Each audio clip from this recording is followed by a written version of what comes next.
friend, this is an exercise inspired to bring you back to your artistic expression. Close your eyes, take a few big deep breaths. Breathe in, and as you do that, imagine that the air is filled with a sense of peace and calm. Feel it running through your body. Breathe out and imagine that the air goes out, taking away your stress and tension. Now combine a phrase with your breath. As you breathe in, say in your mind, I breathe in peace and calm. As you breathe out, say, I breathe out any tension or darkness.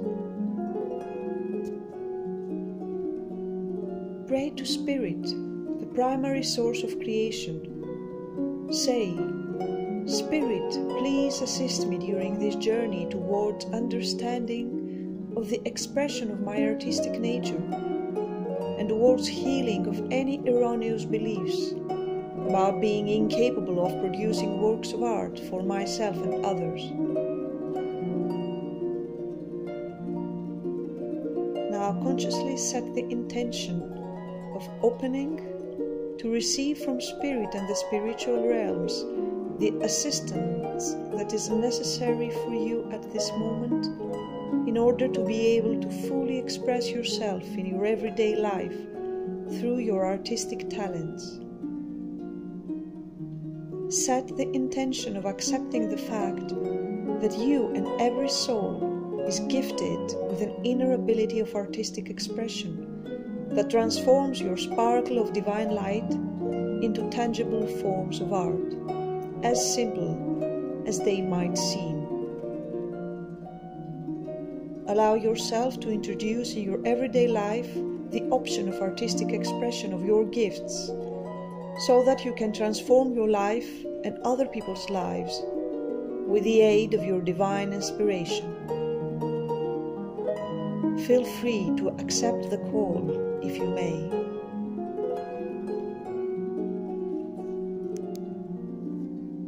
Now open your eyes and look at the artist at work on a sculpture in his studio. Take a moment to appreciate his diligence and devotion. As you look at the physical expression of his devotion, you focus on the way that his whole body transcends time and space and merges with the materials.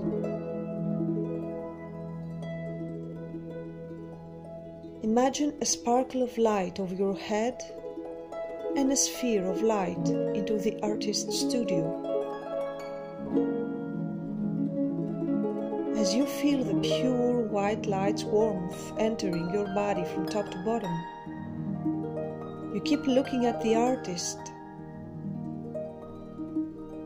He stops his work for a moment and turns to you. He smiles at you and says, I began working at a young age. I was sending pencil drawings to my godfather and began oil painting in a studio a bit later. I began modeling the heads of my brothers in plasticine, and then I moved closer to the artists that I admired in order to be taught the art by them. Close your eyes. What was your favorite way of expression when you were young? Did you used to draw, play an instrument, or build castles with mud?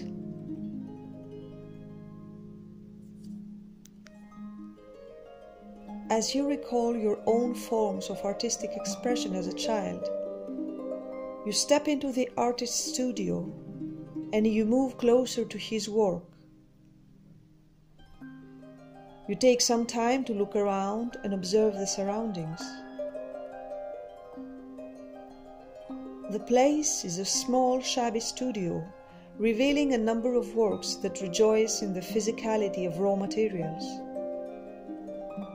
The hands of the artist manipulate iron, bronze, and stone to create versions of the human form that explore the convergence of humanity in movement. His multifaceted use of metals and the impact that the collective memory has had on his practice are astonishing. He says, "I began to work from memory, but wanting to create from memory what I had seen, to my terror, the sculptures became smaller and smaller. Yet their dimensions revolted me, and tirelessly I began again, only to end several months later at the same point. Often they became so tiny that with one touch of my knife they disappeared into dust. Even the tiniest of your works can be a great relief for yourself and others, though.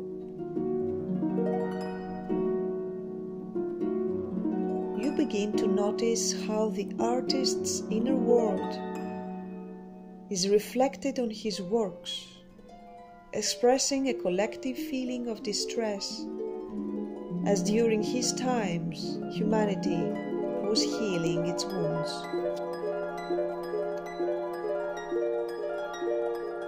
Understand that every form of art is a bridge between the divine, the collective, and the inner space, a place where divinity becomes practical beauty and healing from distress.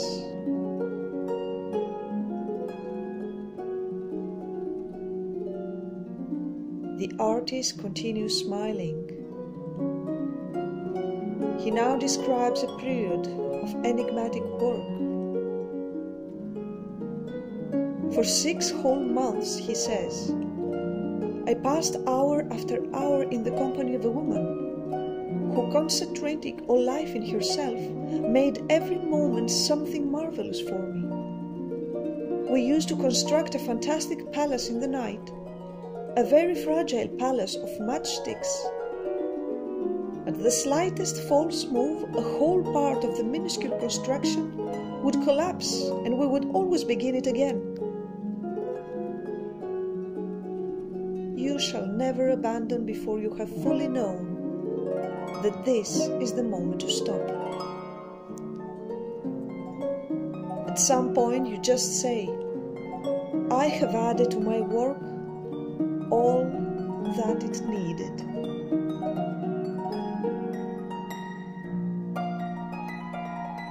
You now take a moment to think about the artist's perseverance to his work. You see yourself constructing your imaginary work of art with devotion and insistence. Use any of his materials and tools, or any other materials, instruments, or tools you need to create your work now. Do it in your mind's eye and take time.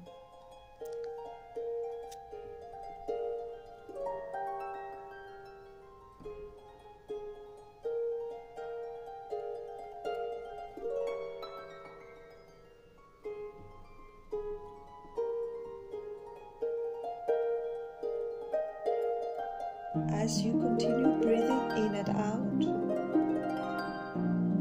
you're gradually coming to an end. Release self-criticism and just allow to be motivated to your path of artistic expression. Take a step back and admire the work you have created. Understand that there is no failure in producing forms of art. The artist says, the more you fail, the more you succeed. He smiles at you and you return the smile. You thank him for sharing his studio and his knowledge with you.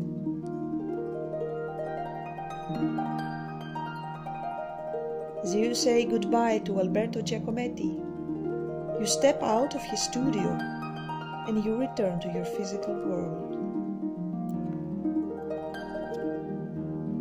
You give a promise to yourself to identify any form of artistic expression you feel attached to and or have abandoned long ago. And you commit to return to this path of connecting with divine inspiration and healing.